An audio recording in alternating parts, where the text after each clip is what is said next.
This is the perfect cocktail to pre-batch and keep in the freezer for whenever you need it, the dry martini.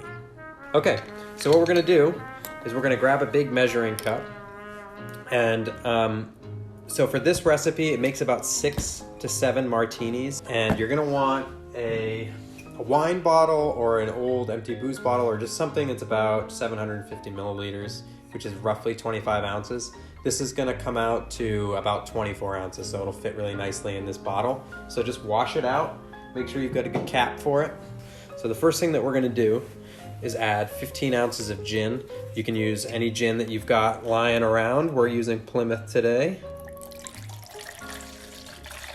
So just add 15 ounces to your measuring cup. All right. Now, because this is a dry martini, we're not gonna use a lot of vermouth. So if you were gonna make this in a standard mixing glass, this would come out to be about 2.5 ounces of gin, a half an ounce of vermouth, and then a few dashes, and this is optional, of orange bitters. So if you like that flavor, you can throw that in. You can get those at the grocery store. So 3 ounces of vermouth.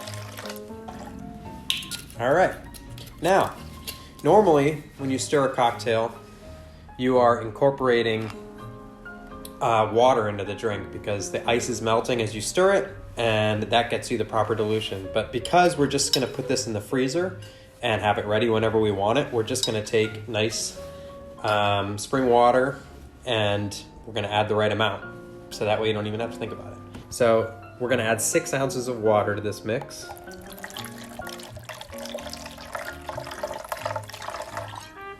Okay.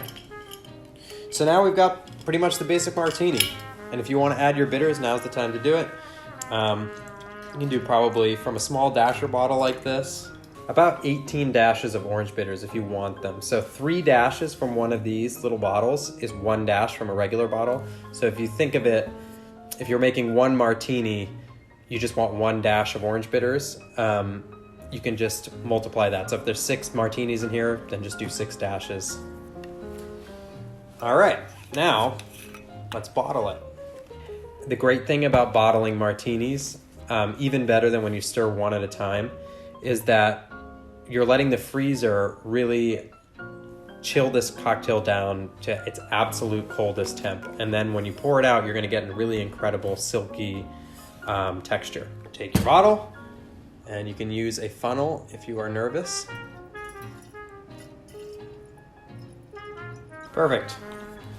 Seal that up, and then stick this in the fridge for at least an hour. And when it comes out, you're gonna have a perfectly diluted, delicious martini. It's gonna be ice cold, and it's gonna pour exactly the way you want it. So let's pull this out of the freezer. So always keep your cocktail glass in the freezer and put it in there a few minutes before you're ready to have your drink. You pull it out, it's ice cold, and then through the magic of cinema, we already have one that's been in there for a few hours and it's nice and chilled. And you'll see that when you pour this out, it's just got this really unbelievable texture. This silky, delicious martini right into the glass. So you pour that into the glass, and now for the finishing touch, you'll grab your vegetable peeler, and we're just gonna put a little peel of lemon. Now this is where you can differ if you like olives. You're welcome to just throw a few olives in the glass. And there you go. This is a pre-batched, chilled, dry martini. Cheers.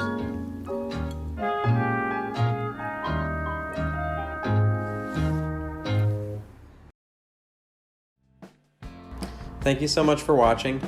If you like what you see, please like and share this video. We're also running a Venmo right now to raise money for the staff and for the bar while we have to be closed. Please feel free to comment or DM us if you have any techniques or cocktails you'd like to see us make. Cheers.